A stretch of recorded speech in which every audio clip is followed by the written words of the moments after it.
कालं पङ्गुं लङ्घयते गिरिं यत्कृपात्तमहं वन्दे आनन्दमाधवम्। श्रीमन्मदनगोपालं वृन्दारण्ये पुरन्दरम् श्रीगोविन्दं प्रपद्येऽहं दीनानुग्रहकारकम्। वन्दे मुकुन्दमरविन्द कुन्देन्दुशङ्खदशनं शिशुगोपवेशम् इन्द्रादिदेवगणवन्दितपादपीठम् वृन्दावनालयमहं वसुदेवसूनुम्।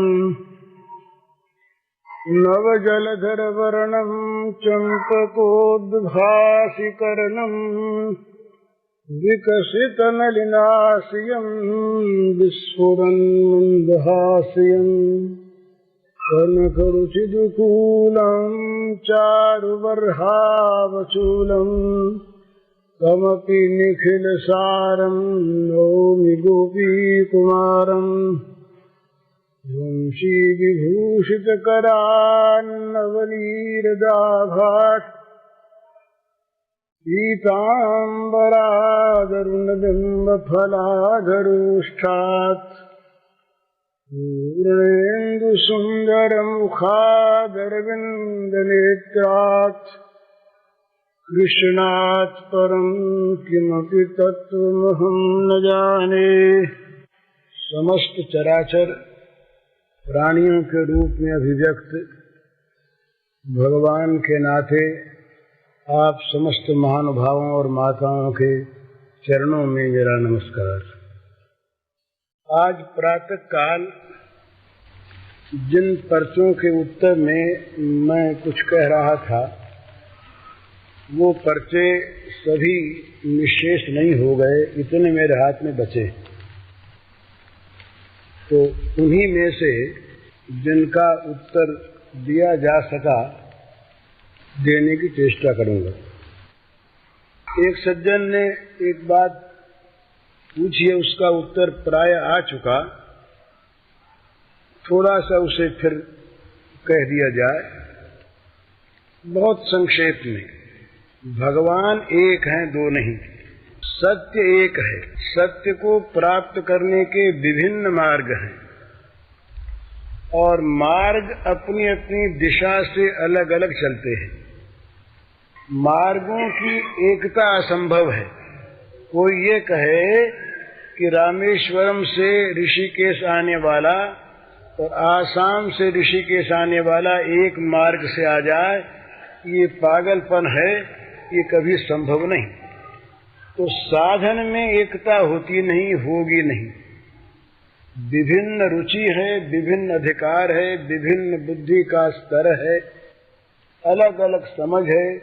किसी में बड़ी सूक्ष्मता है बुद्धि में, किसी की स्थूल बुद्धि है, कोई विचार प्रधान जीवन है, कोई का भाव प्रधान है। तो सबके लिए साधन एक सा नहीं होता, परंतु साध्य एक होता है। और खास करके परमार्थ में साध्य दो है नहीं। इसलिए किसी भी दूसरे की बात का खंडन करे नहीं, उसे नीचा माने नहीं, अपने को ऊंचा मानकर अभिमान करे नहीं, अलग माने नहीं और अपने वाले को छोड़े नहीं। तो जैसा सवेरे मैंने निवेदन किया था कि राम का उपासक ये माने कि शिव के नाम रूप से, विष्णु के नाम रूप से, देवी के नाम रूप से, सूर्य के नाम रूप से, ब्रह्म के अरूप अनाम से, ईसाइयों के ऑलमाइटी गॉड के नाम से, मुसलमानों के अल्लाह खुदा के नाम से एक ही सत्य का सब जगह पूजन होता है। अब अपनी आंख से देखने पर उस सत्य के स्वरूप में कहीं कहीं तारतम्य मालूम भले ही हो, परंतु वस्तु तत्व जो है सत्य वो दो नहीं। और उस सत्य को प्राप्त करने के विभिन्न मार्ग होते हैं। इतना सा देख ले कि जिस मार्ग पर हम चल रहे हैं उस मार्ग में चलने में हम कहीं गिर तो नहीं रहे हैं, उल्टा मार्ग तो नहीं है। उल्टा मार्ग वही जहाँ हमारे जीवन में आसुरी संपत्ति बढ़ने लगे, भोगों की अभिलाषा अनुरक्ति बढ़ने लगे, बुरे कामों में प्रवृत्ति और उत्साह होने लगे, भगवान से संपर्क हटने लगे, राग द्वेष विशेष पुष्ट होने लगे, तो समझना चाहिए कि कहीं न कहीं हमारे मार्ग में गलती है, सुधार करना चाहिए। हिमालय की ओर चलते तो ठंडक मिलती ही, भगवान की ओर आगे चलते तो दैवी संपत्ति के दर्शन धीरे धीरे होते ही। इतना सा सावधान रहे, फिर अपने मार्ग से चलता रहे, दूसरे के मार्ग की ओर न ताके और न उसका खंडन करे। ये एक नीति और बहुत सी बातें इस संबंध में सवेरे कह दी गई थी। एक अंश उसका ये रह गया जो इसमें पूछा, नाम कौन सा जपे, तो जो अपने को अच्छा लगे सो। इसका उत्तर यही, जो अपने को अच्छा लगे सो। अपने यहाँ हिंदू शास्त्रों में, हिंदू ग्रंथों में नाम की बड़ी महिमा है और भगवान के सभी नामों का यशगान किया गया है विभिन्न ग्रंथों में। विष्णु, राम, शिव, हरे, न मालूम कितने भगवान के अनंत नाम हैं। 38 सहस्र नाम तो हमारे पास प्राप्त हमारे संग्रह में हैं और वो सभी भगवान के नाम हैं। तो इसलिए भगवान के नाम सभी भगवत की भावना से ने यूं अपने अपने इष्ट में। तुलसीदास जी महाराज ने बड़ा सुंदर सिद्ध किया है कि राम नाम ही सर्वोपरि है। ठीक, राम नाम सर्वोपरि। चैतन्य महाप्रभु कहते हैं श्री कृष्ण नाम सर्वोपरि है, तो जरूर सर्वोपरि। क्या रज है? एक के अनेक नाम, जिसको जो प्रिय लगे उसके लिए वो सर्वोपरि। और ये बात ठीक जैसे भगवान के रूप के संबंध में भगवान कृष्ण का उपासक ये समझे कि शिव के उपासक, राम के उपासक, विष्णु के उपासक, ये सब मेरे ही कृष्ण के नाम से उपासना कर रहे हैं, उनका खंडन नहीं और अपने आप को छोड़ना नहीं। एक बड़ी सुंदर सी कहावत सुनने में आती है, कहाँ तक ठीक मुझे पता नहीं, पर सिद्धांत बिल्कुल ठीक। कहते हैं कि तुलसीदास जी महाराज ब्रज पहुंचे और ब्रज में वो सर्वत्र उनको सुनाई दी कृष्ण की ध्वनि। कृष्ण कृष्ण सबको कहे आग ढाक अरु कैर, तुलसी या ब्रज में कहा सी राम सो बैर। विनोद में कहा ऐसा, उनका आक्षेप नहीं था, क्योंकि आक्षेप करने वाले तुलसीदास ये विनय पत्रिका में संसार को ललकार कर कहते हैं, खबरदार मेरे पास जो आए तुम्हारे कपट रूप को मैं जान लिया, मैं तो अब जाने संसार, बाध न सकई मोहि हरि के बल, प्रकट कपट आगा। वहां कहते हैं कि जय हृदय नंद कुमार। और तुलसीदास जी महाराज ने एक कृष्ण गीतावली, श्री कृष्ण के बाल लीला के और निकुंज लीला के कुछ ऐसे बढ़िया पद लिखे महाराज तुलसीदास जी ने कि मानो दूसरे सूरदास बोल रहे हैं ऐसा मालूम होता है। तो उनके मन में कोई श्री कृष्ण और राम में विरोध रहा, वो सो बात नहीं, और विरोध रह नहीं सकता, किसी तत्व के ज्ञाता के मन में विरोध रह नहीं सकता। पर ये बड़ी सुंदर भावना है अपने इष्ट की। तो जब वो भगवान श्री श्याम सुंदर के श्री विग्रह के सामने पहुंचे, वो त्रिभंग ललित मुरली मनोहर मयूर मुकुटी वो स्वरूप को देखा तो मुग्ध हो गए, प्रसन्न हो गए, बोले आज माने तो खूब हो, तो राघवेंद्र ही हो, तो मेरे नाथ ही। कहा कहूं छवि आज की भले बने हो नाथ। हे नाथ, हे राघवेंद्र, आज की छवि क्या कही जाए तो नई छवि दिखने में आ रही है। धनुष के बदले में मुरली है और वो रत्न किरीट के बदले में यो मयूर पिच्छ शोभा पा रहा है आपके मस्तक पर। और ये सीधे साधे खड़े तने हुए राजकुमार, उसके बदले में त्रिभंग ललित 3 जगह टेढ़ लिए हुए और खड़े हुए हैं। बड़ा सुंदर पर तुलसी मस्तक तब नवे धनुष बाण ले हाथ। पर महाराज हैं तो आप वही, दूसरे नहीं, बड़े सुंदर, परंतु अगर हमसे सिर झुकाना है नाथ तो धनुष बाण ले लो हाथ में। तो मुरली मुकुट दुराय के नाथ भय रघुनाथ, ऐसा कहते हैं। और चाहे ये कल्पना हो पर सिद्धांत सत्य है।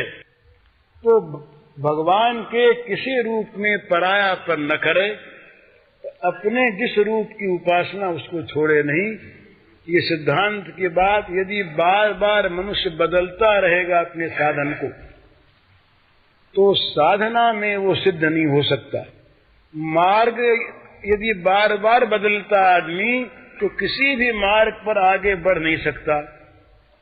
मार्ग का निश्चय करने के समय तो ठीक निश्चय कर ले, और निश्चय करने के पश्चात उस मार्ग पर चलता रहे, आगे बढ़ता रहे, तो आगे से आगे मार्ग बताने वाले उसे मिलते रहेंगे और वो अग्रसर होता रहेगा।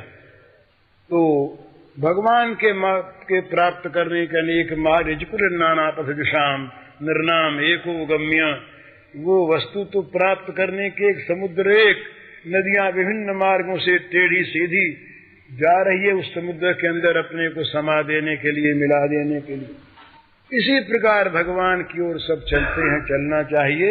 तो विरोध न करे और अपने वाले को छोड़े नहीं। ये बात, इस प्रश्न का उत्तर तो ही आ गया। दूसरा प्रश्न है, ये है बड़ा सुंदर भाई। 3 बात है। सर्वोत्तम बात तो ये है कि सब में अपने भगवान को देखें। ये तो सर्वोत्तम बात। ब्राह्मण हो या चांडाल हो, पशु हो या पक्षी हो, जड़ हो या चेतन हो, एक इस प्रकार का सुंदर साधन है। अगर हम लोग कर सकें तो बड़ा सुंदर दिन भर भगवान की पूजा होगी। जो जितने लोगों से हमारा व्यवहार पड़े, कम से कम व्यवहार से आरंभ करें, घर में शुरू कर दें। बच्चा सामने आया, छोटा बच्चा माँ के सामने आया, पिता के सामने आया, बच्चा सामने आते ही मन में ये धारणा कर लें, याद कर लें कि इस बच्चे के रूप में मेरे प्रभु सामने खड़े। मन ही मन प्रभु को प्रणाम करे। कहने में देर लगेगी पर होना चाहिए। मन ही मन बच्चे को प्रणाम करे और प्रणाम करके ये कह दे कि इस समय आप इस बच्चे के रूप में हैं और मैं पिता के रूप में हूं। एक्टिंग होगा स्वांग के अनुसार। मैं पिता के रूप से व्यवहार करूंगा आपसे और आप पुत्र के रूप में, परंतु नाथ व्यवहार करते समय भूलूं नहीं कि इस रूप में आप हैं। टट्टी साफ करने वाली भंगिन आ गई, भंगिन भैया आ गई सामने। भंगिन के रूप में भगवान को देखिए, और हैं भगवान निश्चित। भंगिन के साथ खाने का आग्रह नहीं, पर भंगिन को भगवान समझने का जरूर आग्रह है। भंगिन को भगवान मानिए और मनी मन भंगिन को प्रणाम कीजिए। इस रूप में नाथ आप मेरे सामने खड़े हैं, मैं प्रणाम करता हूं।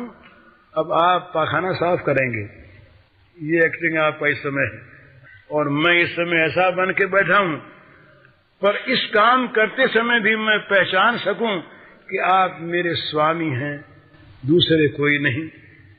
तो उस भंगिन के साथ दुर्व्यवहार नहीं होगा। तो ये एक नियम बना ले। इसको भागवत में कहा मृत्युंजय योग।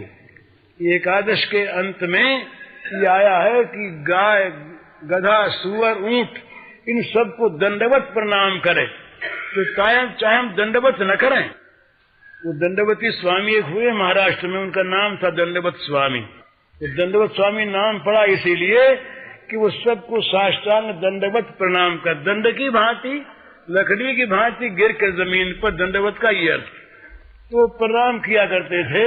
वैसा हम न करें, परंतु ये हम समझ लें, मान लें कि प्रत्येक रूप में हमारे सामने भगवान आते हैं, दूसरा आता नहीं। इस भाव से हम घर में व्यवहार शुरू करें तो क्या होगा? वो बड़ी सुंदर चीज, स्वकर्मनातम अभ्यर्च सिद्धिम विन्दति मानव इत प्रवृत्तिर भूतानाम युनसर्मिदम ततम स्वकर्मनातम अभ्यर्च सिद्धिम विन्दति मानव। जिनसे ये सब निकला और जो सब में व्याप्त हैं, फैले हुए हैं, छाए हुए हैं, उन भगवान का अपने कर्म के द्वारा पूजन करे।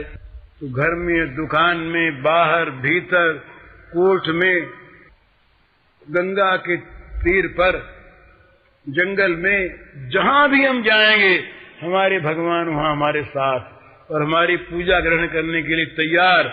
हम रात को सोते हुए नींद के द्वारा उनकी पूजा करेंगे। हम भोजन करते समय भोजन करने की क्रिया के द्वारा उनकी पूजा करेंगे। हम बातचीत किसी से करते समय उस बातचीत के द्वारा भगवान की पूजा करेंगे। बस हमारा भाव स्वकर्म से पूजा बन जाए और जिससे हम बात करें उसमें हमारी भगवत बुद्धि हो जाए, ये भगवान। तो ऐसा यदि हो जाए तो दिन भर भगवान के दर्शन और दिन भर भगवान की पूजा, दिन भर भगवान का संग प्राप्त होता रहे। तो ये एक सर्वोत्तम योग है, एक तरीका है, साधन है दिन भर भगवान की पूजा का। तो जो कर सकते हो वो इस प्रकार से करे, सब में भगवान को देखे। ये अगर न हो तो दूसरा ये तरीका है, सब में अपने आप को देखे। वो भक्ति की भावना, ये ज्ञान की भावना, सब में आत्मा को देखे। सर्वभूतस्थम आत्मानम सर्वभूतानि चात्मनि ईक्षते योग युक्तात्मा सर्वत्र समदर्शनः। सर्वत्र जो समदर्शन, समान देखने वाले योगी क्या देखते कि आत्मा में समस्त प्राणी, समस्त भूत आत्मा में और आत्मा समस्त भूतों में। आत्मा अन्वय व्यतिरेक के द्वारा आत्मा ही ओतप्रोत है। सारे प्राणियों में भरा आत्मा और सारे प्राणी भरे आत्मा में। इस प्रकार निरंतर सब में अपने आप को देखे तो स्वाभाविक एक बड़ी सुंदर चीज आवेगी जीवन में, समता अपने आप आ जाएगी। चाहे व्यवहार में भेद रहे, और ये रहेगा, ये बात और पागलपन के हम लोग करने चलते हैं बहुत दफे, व्यावहारिक भेद को मिटा देना चाहते हैं। पारमार्थिक भेद तो मिटाना आवश्यक, और वो तो अज्ञान। अरे भाई सोना सब सोना, तो सोना सब समय सोना, गहना बना तब भी सोना, पहले भी सोना था, और गहना गड़ा दिया जाएगा तब भी सोना। और सोने के बने हुए कंठे और हार में नाम और रूप के अनुसार अगर भेद नहीं रखा जाएगा तो लोग पागल कहेंगे और व्यवहार बनेगा नहीं। हाथ के कंकन गले में आएंगे नहीं और गले का हार हाथ में पहना जाएगा नहीं। सोना एक सार अगर एक वजन है तो दाम एक। हमारे शरीर में पैर से लेकर के सिर की चोटी तक आत्मा समान। कहीं चोट लगी हमको लगी, कहीं दर्द हुआ हमको हुआ, कहीं सुख मिला हमको मिला। बोले भाई सिर ढक लो और पैर मत ढको, जाड़े में पैर तो नीचे हैं, इन पैरों को जाड़े मरने दो। हम तैयार हैं क्या कोई? भाई पैर भी हम और सिर भी हम, दोनों में आत्मा की समानता। परंतु व्यवहार में यहां तक भेद होगा कि वक्त पर यदि कहीं गैंग्रीन हो जाए और मवाद फैल जाए ऊपर तक और डॉक्टर कहे कि पैर यहां से जरा सा काटना पड़ेगा, तो हम कहेंगे भाई नहीं काटो, जहां तक बने मत काटो। पर अगर ऊपर के सारे अंग सड़ गल जाते हों, नष्ट हो जाते हों तो काट दो। अपने पैर को हम अपने आप कटाते हैं, इसका ये अर्थ नहीं कि उस पैर में हमारी आत्म भावना में कमी हो गई। ये भेद होता है। और व्यवहार भेद तो होता ही है, पैर से चलने का काम और ब्रेन से सोचने का काम। अब कहीं हम कह दें दिमाग को कि तुम पैर का काम करो, और पैर को कह दें तुम दिमाग का काम करो, तो दोनों के काम बिगड़ जाएंगे, होगा नहीं। अब दिमागी काम करने वाले जो लोग आज भी साम्यवादी देशों में भी, जहां पर दिमागी काम करने वाले वैज्ञानिक जो अन्वेषण करता है, वो क्या फावड़ा लेकर खेतों में जाते हैं? जाएं तो काम हो नहीं सकता, पर वो खेतों के मजदूर, क्या वो वैज्ञानिक आविष्कार कर सकते हैं? वो कर नहीं सकते। रोटी सबको मिलनी चाहिए, कपड़े सबको मिलने चाहिए, सम्मान सबका रहना चाहिए, जिंदगी सबकी मूल्यवान, सबकी जिंदगी का पोषण होना चाहिए। ये न करना पाप, घृणा करना पाप, नीचा समझना पाप, पर काम सबका एक सा हो जाए तब साम्यवाद आवेगा। ये कभी जगत में आज तक आया नहीं, आवेगा नहीं, आ सकता नहीं। एक बीमार आदमी वो खा नहीं सकता, एक की खुराक ही कम नहीं खा सकता, और एक मेहनत करने वाला आदमी अगर 2 सेर न खाए तो उसका काम चलता नहीं। महाभारत के इतिहास में आता है कि एक चक्रा नगरी में जब ये पांडव भीख मांग के लाते, तो आधे में अकेले भीम, आधी खुराक भीम खा जाते अकेले, आधे में चारों भाई और कुंती मैया, आधे में 5 का पेट भरता और आधे में अकेले भीम का पेट भरता। तो अब अगर भीम को उन 5 को समान खुराक देने लगे तो भीम तो भूखों मर जाए, और उनको अगर भीम की खुराक खाने को बाध्य करें तो वह अपची हो के महाराज बीमार हो जाए। तो खाना एक सा संभव नहीं, बुद्धि एक सी नहीं, कद एक सा नहीं, परिमाण एक सा नहीं, वजन एक सा नहीं, विचार शक्ति एक सी नहीं, पर सबको सुख पाना है, ये चीज एक सी। सब में आत्मा है एक सी, सबको दुख होता है, दर्द होता है, ये बात एक सी। इस प्रकार से जहाँ आत्म भावना हमारी होगी, सारे विराट में सब जगह एक आत्मा हम फैले हुए, तो हम कहाँ बैर करेंगे? अपने आप से कोई बैर करता है क्या? अपने आप को कोई गाली देता है? अपने आप को कोई मारता है? कोई नहीं। जहाँ भगवान की भावना हो वहाँ किससे भी उत्तम भक्त की दृष्टि में अब हूँ कासों बैर करो, कहत पुकारत प्रभु प्रभु निज मुख सो, हूँ घट घट बिहरूं, अब हूँ कासों बैर करो। उमा जी राम चंद्रत दिगत काम मद क्रोध, निज प्रभुमय देखहि जगत कासन करहि विरोध। किससे विरोध करें, किसको बैरी माने? सब में तो हमारे भगवान भरे। पर जहाँ आत्माकार भावना रहती है वहां पर भी दूसरे का दुख हमें सहन वैसे नहीं होता जैसे हमारे पैर का दुख हृदय को सहन नहीं होता। दुख पैर में और उसका दर्द हृदय में, उसकी चिंता मस्तिष्क में, उसको देखने का काम आंख का, उसके लिए दवा लाके लगाने का काम हाथ का, दवा लाने जाएंगे पैर। ये सारे काम सारी इंद्रियों के द्वारा, शरीर के द्वारा होते रहेंगे, पर होंगे केवल आत्म भावना से। ये दूसरी चीज इस प्रश्न के उत्तर में बर्ताव की। तीसरी चीज इससे बहुत नीची, वो बिल्कुल व्यवहार की चीज। हम जगत में अपना सुख चाहते हैं कि नहीं? हम जगत में सबसे सम्मान चाहते हैं कि नहीं? हम अपना हित सबके द्वारा चाहते हैं कि नहीं? हम दूसरों से अपने प्रति सत्य व्यवहार चाहते हैं कि नहीं? तो ये कसौटी दूसरों से हम चाहते हैं वो करें, न चाहते वो न करें।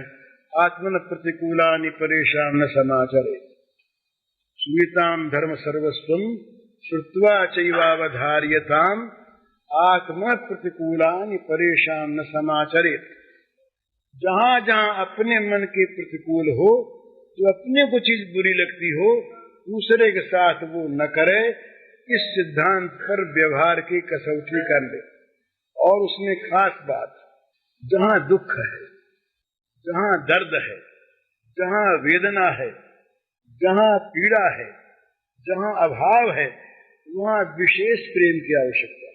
ये समझने का विषय है भला ये स्वार्थी संसार आज का जिसमें हम लोग हैं, और ये हमेशा से आया कम ज्यादा। जब तक अपना स्वार्थ सधे तब तक बड़ा प्रेम, और स्वार्थ जब सधना बंद हो जाए तब उसको अनुपयोगी मानकर, हमारे यहाँ है कि भाई पिता माता बूढ़े उनकी सेवा करो, गाय दूध देते देते बूढ़ी हो गई, अब उसको पालो। आज का अर्थवादी यही कहता है, वो कहता है बूढ़ी गाय अनुपयोगी, उसे काट डालो। कहता मर्द आप तो सुन करके शहर जाते हैं, आपका कितना सुंदर हृदय है। वो तो इस प्रकार की योजना बनती है। महाराज एक योजना बनी, उसमें मैंने बताया था, एक सरकारी योजना, उसमें ऐसा कहा गया है कि लोगों में मांसाहार की प्रवृत्ति बढ़ाई जाए, जिससे सरप्लस जो पशु हैं ये काम में आने लगे, लोगों को मांस खाने की प्रवृत्ति ज्यादा हो। ये आज का युग है, चल रहा है, कसाई खाने खुल रहे हैं 3-3, 4-4 सरकारी योजना के अनुसार। मुर्गी इंडस्ट्री और बकरा इंडस्ट्री और सुअर इंडस्ट्री, मछली इंडस्ट्री, ये सब इंडस्ट्रियां बन रही हैं। क्या है, मनुष्य राक्षस बन जा रहा है। दूसरे जीवों की ओर मनुष्य देखता नहीं कि उनका दुख हमारा दुख, उनको भी दुख होता। उस दिन मैंने बताया था ना, नामदेव ने एक दिन कुल्हाड़ी लेकर के, छोटा बच्चा नामदेव ले आया कुल्हाड़ी, और माँ के सामने बैठ करके जरा ये पैर पर छीलने का सा उपक्रम करने लगा। तो माँ बोली, बेटा क्या कर रहे हो, ये लग जाएगी। तो नामदेव ने कहा, देख रहा था, जरा परीक्षा कर रहा था, दर्द होता है कि नहीं। तो बोली, ये कैसे? बोले, मैया तुमने कहा था उस दिन कि उसकी गाछ की छाल उतार ले आओ, तो मैं गाछ की छाल उतार लाया था, उससे रस टपकता था। तो मेरे मन में आया कि गाछ को वेदना नहीं हुई होगी, तो रस टपका शायद वेदना हुई हो। तो मैं परीक्षा करना चाहता था अपने पैर की छाल उतार करके कि वेदना होती है या नहीं। आत्म उपम्यन सर्वत्र समम पश्यति अर्जुन। ये चीज जब हृदय में मनुष्य के आ जाती है, नामदेव वाली, तो दूसरे का दुख उसका दुख बन जाता है। ये दो बात याद रखिए महाराज, मुझे आशीर्वाद दीजिए, मैं भी याद रखूं। कभी भी दूसरे का दुख अपना सुख न बन जाए, कभी भी। ये महान अभागापन होगा, जीवन का महान दुर्भाग्य होता है मनुष्य का, जब वो मनुष्य किसी दूसरे के दुख में सुख का अनुभव करता है। ये उसका महान दुर्भाग्य है। और दूसरी बढ़िया चीज, जहां भी अवसर आवे, जहां सुविधा हो, जहां शक्ति हो, जहां आवश्यकता हो, वह अपना सुख दूसरे के दुख को हटाने में देता रहे। अपने सुख को दूसरे के दुख के नाश के लिए दे दे, बिना विचारे दे दे, बड़ा सुख मिलेगा उसको महाराज। कभी घाटे में नहीं रहता वो। ये केवल और केवल एक बहन की बात है कि हम घाटे में रह जाए। एक कथा आती है, पौराणिक कथा है। एक राजा रहे, बड़े धर्मात्मा राजा, धर्मशील। उन्होंने अपने जीवन में सब अच्छे अच्छे काम किए, पाप किया ही नहीं। उनके जीवन में एक पाप बना, और वो पाप हमारे जीवन में तो शायद रोज ही बनता हो, उससे बड़े बड़े। वो पाप क्या बना? उस राजा ने अपने जीवन में एक बार अपनी निर्दोष पत्नी का अपमान किया। हम तो आज के आदमी ये मानते हैं कि स्त्री पैर की जूती, कह देते हैं ऐसा। पाप है भला? स्त्री में और पुरुष में भेद क्या है? दोनों मिलकर एक दूसरे की पूर्ति करते हैं। छोटे बड़े का कोई भाव नहीं। स्त्री अगर पुरुष को परमात्मा मानती है, उसका दूसरा लक्ष्य है, स्त्री बाहर जा नहीं सकती। स्त्री घर का काम अगर न करे तो गृहस्थ बिगड़ जाए। उसका घर में रहना, बच्चों का पालना, घर का काम करना उसके लिए अत्यावश्यक। वो कब गीता सुनने जाए, वो कब कहाँ जाए, तो उसके लिए घर में मंदिर होना चाहिए। और तुम्हारे स्वामी ये परमेश्वर, और तो इनकी सेवा का काम ये भगवान की पूजा। तो इस प्रकार से भगवान की पूजा घर में रहकर करो। तो भगवान भगवान पति भगवान करते करते पति तो रह जाए, वो तो ईश्वर चीज, और भगवान के आकार की बुद्धि बन जाएगी, भगवत प्राप्ति हो जाएगी।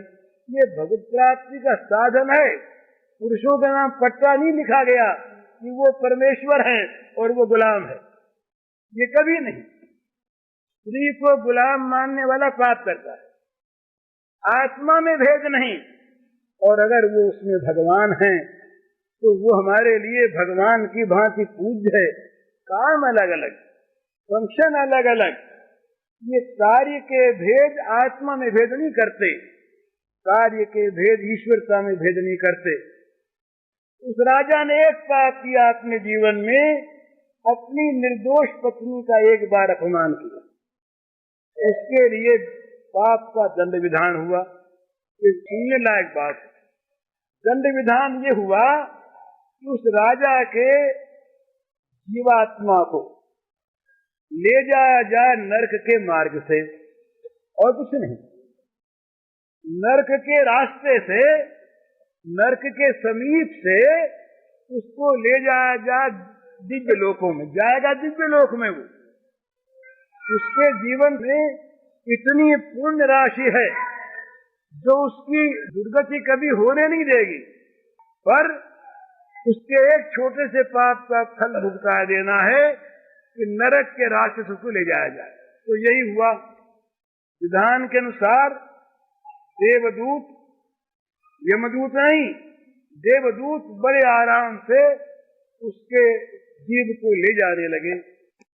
जब वो नरकों के समीप पहुंचा तो बड़े जोरों से कराहने की आवाज उसको सुनाई दी, जैसे कोई पीड़ित यातनाग्रस्त लोग प्राणी करा रहे हों, असहाय होकर के रो रहे हों, क्रंदन कर रहे हों, ऐसा सुनाई दिया। तो राजा ने पूछा कि भाई ये क्या है? कहा ये नरक लोक है, यहाँ पर पाप करने वाले प्राणी सब आते हैं और यातना शरीर उन्हें मिलता है, उसके द्वारा नारकीय यंत्रणा भोगते हैं, वो सब करा रहे हैं।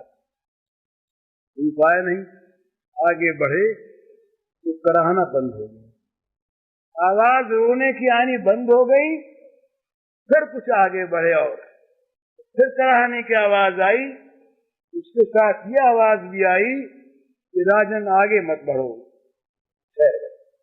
देवदूत से कहा ठहर जाओ, ठहर गए। कहा इसका क्या मतलब है?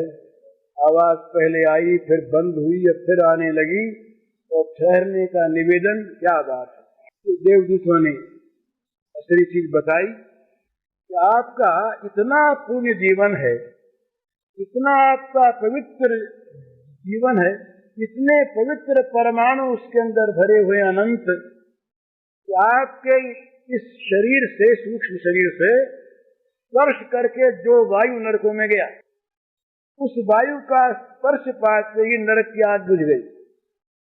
नरकों के हथियार सारे के सारे बेकाम हो गए, तो सब के सब नरक के प्राणी आश्वस्त हो गए, उनका कराहना बंद हो गया। और जब आप आगे बढ़े और जब ये वायु का स्पर्श होना बंद हो गया, फिर नरक की पीड़ा आरंभ हो गई। अब वो सब करा रहे हैं। उसने कहा हम यहीं रहेंगे, हम नहीं जाते, हम नहीं जाते, और हमारे लिए विधान हो जाए कि नरकों में हमको भेज दिया जाए, हम वहीं रहेंगे। देवदूतों ने समझाया, और चूंकि बड़े ये पुण्यात्मा जीव थे, जबरदस्ती कर नहीं सके, जैसे पार्टी में साथ जबरदस्ती करते यमदूत, वो कर नहीं सके। समझाया, राजा माने नहीं, बोले हमको तो यहीं रहना, अगर हमारे रहने से इन सारे दुखी जीवों का दुख कम होता हो, मिटता हो, तो हम नरक भोगेंगे और ये सुखी हो जाएं। अब माने नहीं राजा, तो देवताओं ने अपनी देव पद्धति के अनुसार समाचार भेजा। कोई बेकार का कार्य होगा, कुछ होगा। समाचार जा पहुंचा वहां पर, तो इंद्रदेव और धर्मराज दोनों सशरीर वहां पहुंचे। राजा से प्रार्थना की, महाराज ऐसा नहीं, आपको यहाँ नहीं रहना है, आपके कर्म इतने पवित्र हैं, इतने पुण्यमय हैं कि आपके लिए तो दिव्य लोक सुरक्षित है। ये तो एक आपके द्वारा गलती हुई थी, इसके इस मार्ग में हम ये लोग आपको ले आए, और अच्छा हुआ आपके आने से कुछ देर के लिए तो यहाँ के प्राणियों को शांति मिली न, बड़ा अच्छा हुआ, अब आप चलिए। उनका मैं नहीं जाता, नहीं रहूंगा। बोले महाराज आपको चलना होगा, ये तो आपके पुण्य का प्रताप है सारा।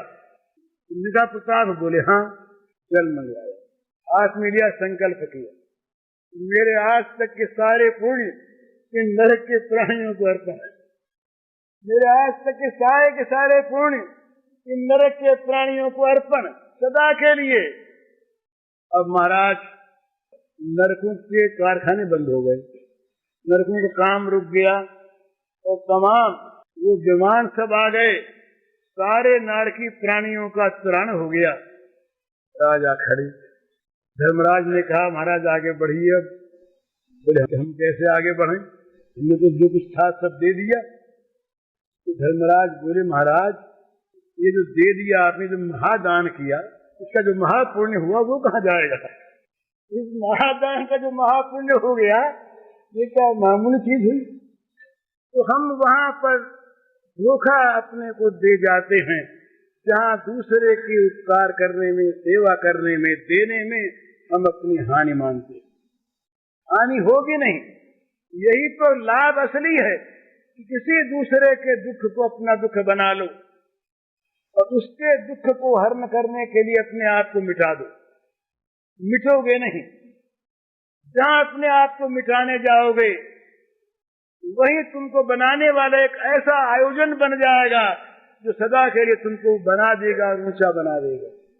तो ये ध्यान रखना चाहिए हमेशा कि किसी भी प्राणी का हमारे द्वारा अहित न हो जाए, बुरा न हो जाए, दुख न पहुंचे। अगर सद्भावना से दुख पहुंचे तो जरा वो क्षण होता है। जैसे मार्ग में जाते हुए किसी बच्चे को माँ बाप रोक ले, उसको अज्ञानवश दुख भले ही हो पर हित भावना, इसलिए वो दुख क्षण होता है। इसी प्रकार से भले ही हो, लेकिन किसी का सुख हम हरण न करें, किसी का हित हरण न करें, बल्कि अपना दे करके, अपना सर्वस्व दे करके, अपना सब कुछ हो करके उसका सुख देखें।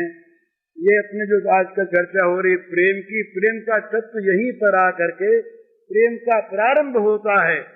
जहाँ प्रेमास्पद के सुख के लिए अपने सर्वस्व का परित्याग हम करने को तैयार हों, वहां से प्रेम प्रारंभ होता है। बिना त्याग की भित्ति के प्रेम का महल कभी बनता नहीं, नींव नहीं लगती महाराज। सबसे पहले त्याग चाहिए, अपना अपना त्याग, अपने सुख का त्याग, अपने स्वार्थ का त्याग, बस प्रीतम का स्वार्थ, अपना स्वार्थ। तो ये प्रीतम भाव सब में हो जाए, सब भगवान के रूप। अब रोने तो बच्चे को अपना रोता अपनी जगत में। एक बार की बात है, ये एक इस बच्चे को रोने मुझे याद आ गई। कहीं बादशाह अकबर गए थे दौरे पर, तो कहीं खीमा पड़ा हुआ था, तो सुबह का वक्त था, बादशाह बंदगी कर रहे थे, नमाज पढ़ रहे थे। नमाज पढ़ रहे थे तो एक वेश्या उधर से निकली, वो अपनी किसी धुन में जा रही थी। और वेश्या की धुन कैसी होती है इसका हम लोग अंदाजा कर रहे हैं, बताने की आवश्यकता नहीं। धुन में थी, तन्मय थी, उसने देखा नहीं बादशाह सलामत बंदगी कर रहे खुदा की, ठोकर लग गए। बादशाह को बंदगी करते गुस्सा आ गया, पर बंदगी कर रहे थे शीलवान से, बोले नहीं, पर मन में बड़ा क्षोभ हुआ। कुछ समय के बाद वो लौटी। बादशाह वहां आराम कुर्सी पर बैठे हुए थे। बादशाह ने पहचान लिया उसको, उसी मार करते दूर से निकली, उसको बुलाया पास। कौन हो तुम? बेचारी कांप गई, डर के मारे बोली मैं तो एक औरत हूँ, बाजारू। तुम्हारी इतनी हिमाकत? मैं बंदगी कर रहा था उस वक्त खुदा की, नमाज पढ़ रहा था और तेने मेरे ठोकर मार दी। जानती है मैं कौन हूँ? तो बोली हुजूर जानते हो, आप जहाँ बना बादशाह हैं, पहचानते हो? तो बोले जानती हो इसकी सजा क्या होगी? बोले हाँ जानते हो, आप मुझे मार सकते हो। तो बोले फिर तुम तैयार हो? हाँ तैयार, पर एक बात, जब मरना ही है तो एक बात पूछना चाहते हैं हजरत। बोले पूछो। तो आप खुदा की बंदगी कर रहे थे? हाँ कर तो रहा। तो खुदा की बंदगी में आपको मेरे जाने का ध्यान रहा? मैं एक नाचीज नापाक आदमी की बंदगी करने जा रही थी और मैं खुद नापाक। मैं अपने को भूल गई उस वक्त कि मैं बादशाह सलामत के ऊपर कैसे मारूं, भूल गई। मैं अपनी धुन में मस्त थी, किसी नाचीज नापाक के पास में जा रही थी, खुद में नापाक। जब मैं नापाक अपनी धुन में इतनी अपने आप को भूल गई और आप खुदा की बंदगी कर रहे थे, मेरी ओर देख रहे थे। बादशाह का सिर नीचा हो गया। बोले भाई ठीक, खुदा की बंदगी में ये कसर। एक ऐसी कहानी और आती, बड़ी सुंदर कहानी है, एक महात्मा ने सुनाई थी मुझको।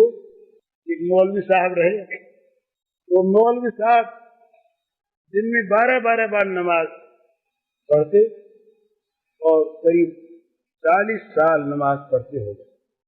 उन्होंने एक दिन खुदा से कहा अपने गुरु के मार्फत कि खुदा हमारी बंदगी को जानते तो हैं। तो आवाज आई कि नहीं, हम तुम्हारी बंदगी से खुश नहीं। अरे 40 साल हो गए, दिन में 12 बार हम नमाज पढ़ते रहे, तुम्हारे घुटने सब छिल गए, सिर में हमारे यहाँ पर वो खड्डा पड़ गया, नमाज पढ़ते पढ़ते सिर टेकते टेकते जमीन पर, और खुदा को ये पसंद भी नहीं, खुश नहीं खुदा इससे। क्यों खुश नहीं? तो बोले भाई इसलिए खुश नहीं कि जब तुम अकेले में रहते थे तब जो बंदगी करते थे, और कोई सामने आता तब जो बंदगी करते थे, उसमें कुछ फर्क। बोले ये कैसे?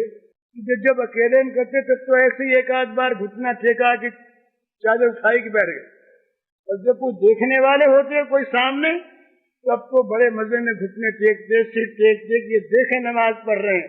तो तुम तो भैया उनको दिखाने के लिए कर रहे थे बंदगी, खुदा के लिए कहाँ कर रहे थे। तो हम लोगों की साधना बहुत सी ऐसी होती है, कीर्तन करते हैं मस्ती में, और जब कोई आ जाता तो बहुत मजे में, अकेले में नहीं करते। भगवान को कौन दिखाता है? हम तो दिखाते हैं दुनिया को कि देखो मस्त हो गए, कैसे प्रेमी है, कैसे ज्ञानी है, बेहोश हो गए।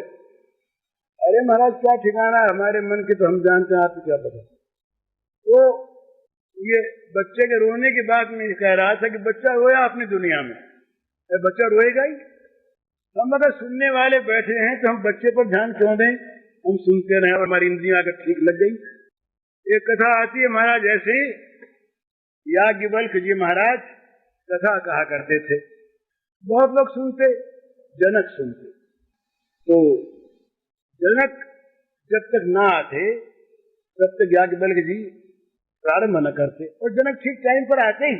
कभी अगर देर हो जाती किसी कारण से, तो इतनी देर तक याज्ञवल्क्य ठहर जाते। तो हम जैसे बहुत लोग बोले भाई ये तो पूरा ब्राह्मण जो है ऋषि, ये राजा का पक्षपात करता है, राजा के बिना ये तो कभी नहीं कहता, तो राजा के लिए कहता है, खुशामद करता पैसे वाले की, और हम लोग सब साधु महात्मा बैठे हैं, हम लोगों को देखता ही नहीं। याज्ञवल्क्य योगी भी रहे, वो जान गए इस बात को कि लोगों का किस भ्रम को दूर करना। वजन हो रही, कथा हो रही, बोले जगत है ही नहीं।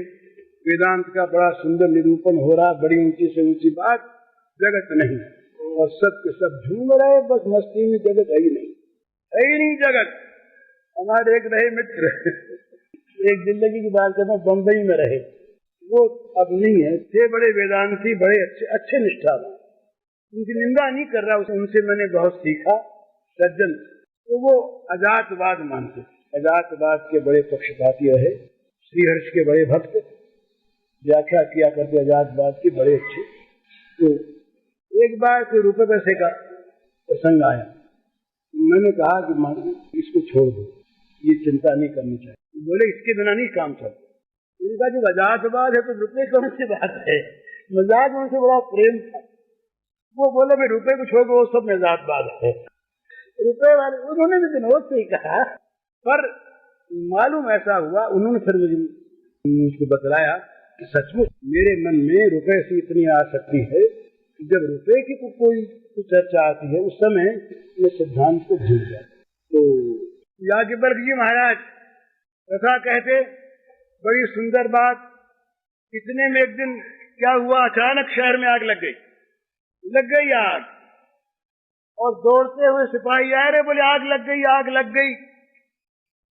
अब तो हम बैठे, हमारे मन में कौन से मोहल्ले में गया जान थोले, तो जिन्हें निकाल कान पर चढ़ा ली, रात को नहीं बाहर जा रहे हैं ना, कौन से मोहल्ले में लगी, बोले दक्षिण वाले में लगी, उसमें तो अपनी घर है।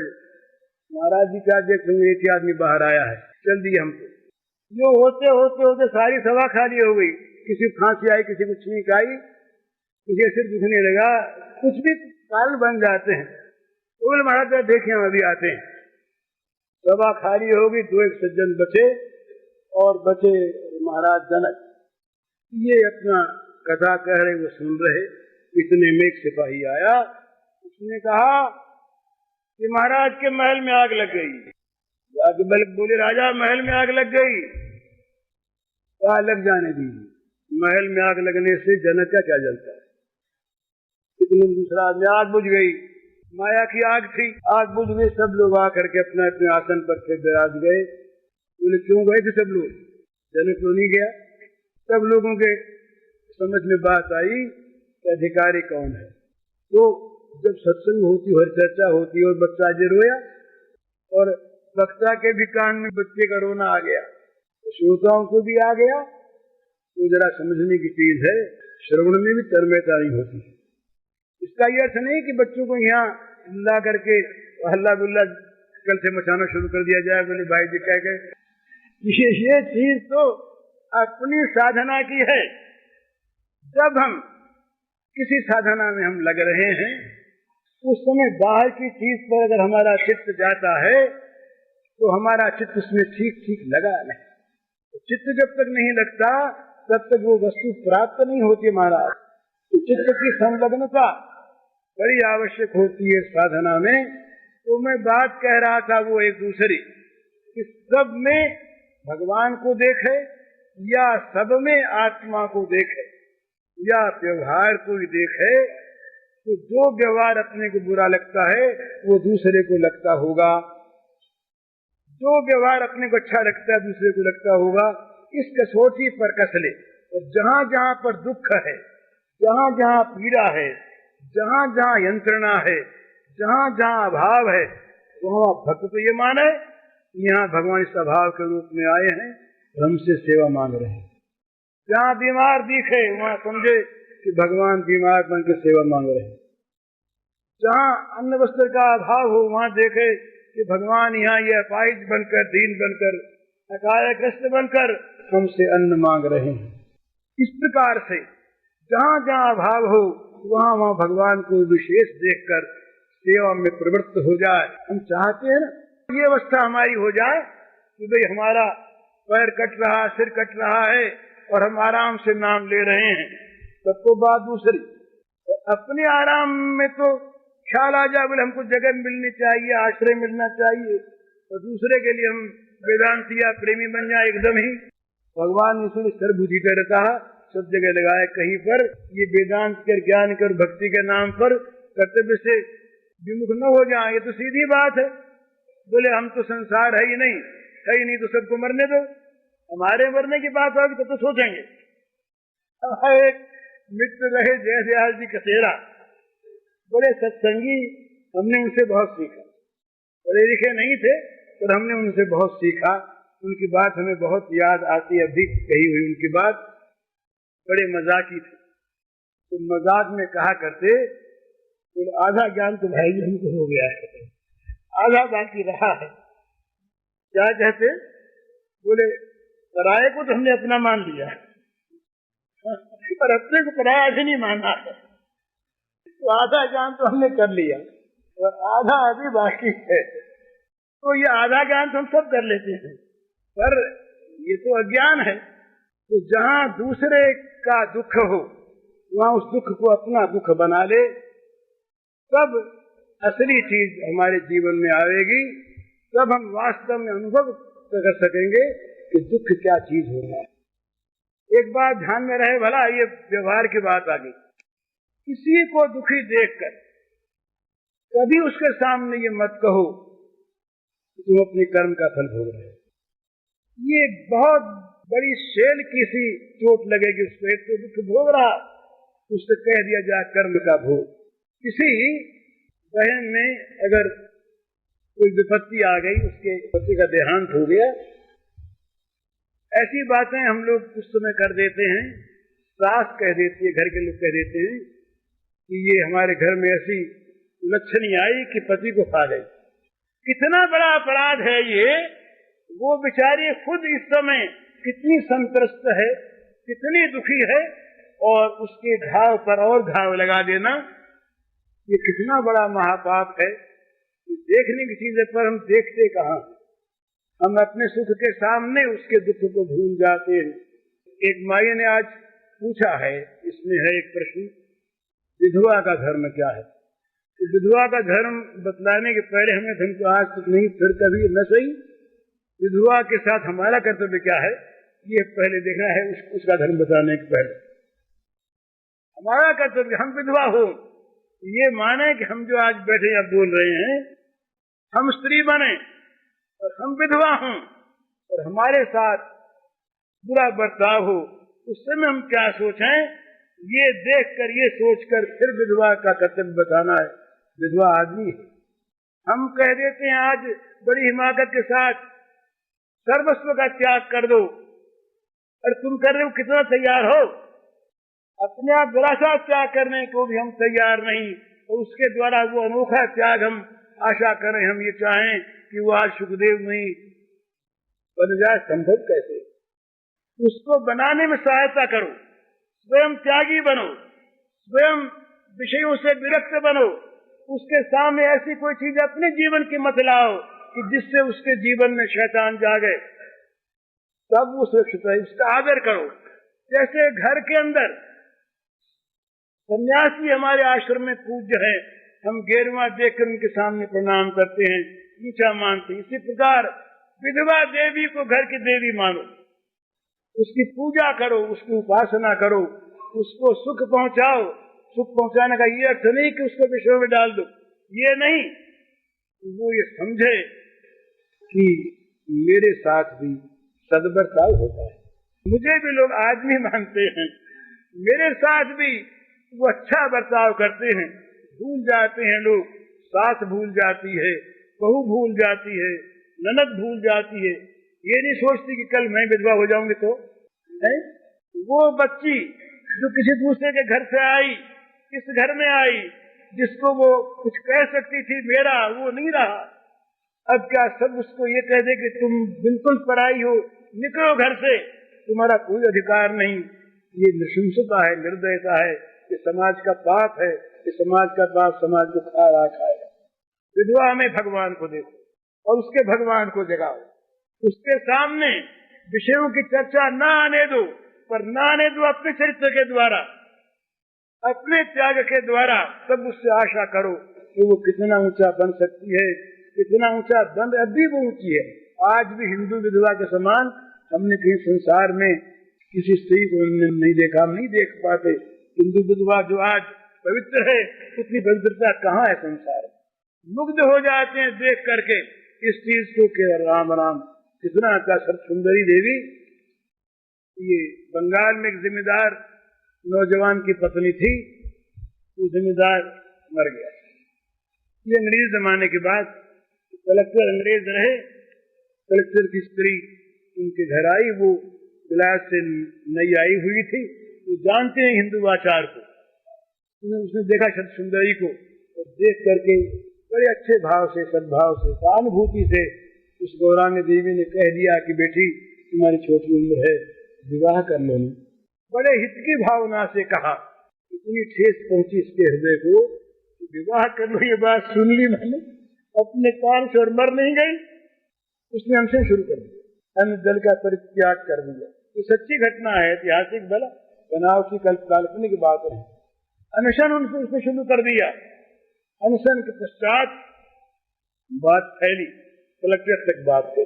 कलेक्टर ने अपनी स्त्री से पूछा क्या बात। उसने बताया कि मैं गई थी और मैं ये बात कह आई, जाओ क्षमा मांगो। उसको तुमने बड़ी ठेस पहुंचाई, उसके हृदय पर आघात किया है। वो देवी आई, आकर के चरणों में गिर गई, बोली बहन बेटी तू मुझे माफ कर। कितनी ऊंची है ये मैं जानती हूँ, तेरे स्वरूप को मैंने पहचाना नहीं तो आज भी हिंदू देवी जितनी ऊंची है उतना ऊंचा जगत के इतिहास में कहीं कोई ऐसा प्रसंग नहीं मिलता जो मरने के बाद भी साथ जाना चाहती है, परलोक में साथ रहना चाहती है। इसका ये अर्थ नहीं कि जो पतियों के पति परमात्मा उसको भूल जाए। पति में परमात्मा देखने का भाव क्या है? परमात्मा को प्राप्त करना ही जीवन का उद्देश्य है, पुरुष हो व स्त्री हो। स्त्री को परमात्मा की प्राप्ति का अधिकार नहीं, ये नहीं मानना चाहिए, ये बिल्कुल गलत बात। स्त्री भी अधिकार नहीं, पुरुष अधिकारी। उनके मेथड, उनके रास्ते जो हैं ये अलग अलग हैं। वहाँ न स्त्री है न पुरुष है, वहाँ तो स्त्री पुरुष दोनों से अतिरिक्त वो तो अलिंग है, उनके लिए कोई बात नहीं। तो उन भगवान की सेवा करने के लिए तो सबको तैयार रहे। कोई पति के द्वारा सेवा करे, कोई परम तो पति की सीधी सेवा करे। मीराने की, मीरा ने विवाह करके भी विवाह नहीं किया। विवाह होगा उनका रणछोड़ जी से, और फिर वो जब तक स्वामी जीवित रहे उनकी सेवा की, उसके बाद उन्होंने रणछोड़ जी को पति मान लिया। पर उसके पति मानने का ये थोड़ी अर्थ है कि उसका शरीर कहीं भ्रष्ट हुआ। वो तो परम पति जो सबके पति हैं, जो सबके स्वामी हैं, जो पतियों के पति हैं, जो पतियों के स्वामियों के आत्मा हैं, उन परमात्मा जगदाधार जगतपति विश्वात्मा विश्वपति सर्वलोक महेश्वर को उन्होंने अपना पति माना और कहा ऐसे बर को क्या बरूं जो जन्मे और मर जाए, बर बरिए एक सांवरो जो चुड़ेलो अमर हो जाए। कितनी पवित्र बात है, कितनी पवित्र बात है। इस तरह से दूसरे के दुख में जब तक हम दुखी नहीं होते, जब तक दूसरे के दुख को अपना सुख बनाते हैं, तब तक हमारा मनुष्य कहलाने योग्य नहीं। साधक कहाँ से होंगे, देवता कहाँ से होंगे, गुण कहाँ से आवेगा। हमें तो सबसे पहले ये करना चाहिए कि हम अपने जीवन में किसी का दुख न देख सकें, न मिटा सकें। दूसरी बात, पर किसी के दुख को देखकर हमारा जीवन रो उठे, कम से कम ये तो होना चाहिए सहानुभूति। आज हमारा एक मित्र है, कल वो मर गया और हम उसके बाल बच्चों को भूल जाए। इतने स्वार्थी हम हो जाए कि आज जिससे हम प्यार करते थे, आज जो हमारे घर का था, उसके चले जाने के बाद उसके बच्चों से हमारा कोई वास्ता नहीं। ये मुझे सदा है। तो तीसरी चीज ये